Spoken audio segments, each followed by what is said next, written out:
Paz, querido, boa noite. Hoje eu tenho uma palavra para compartilhar com você que acredito que vai de encontro ao seu coração.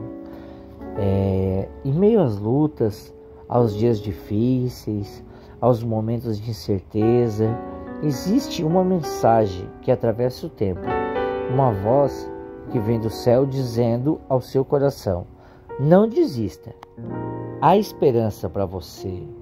Há um propósito, há um Deus que te vê, que te ouve e que te ama. Essa é uma mensagem de esperança. Há uma palavra que pode transformar a sua vida hoje. Então, creia, acredite e confie. Em nome de Jesus, amém.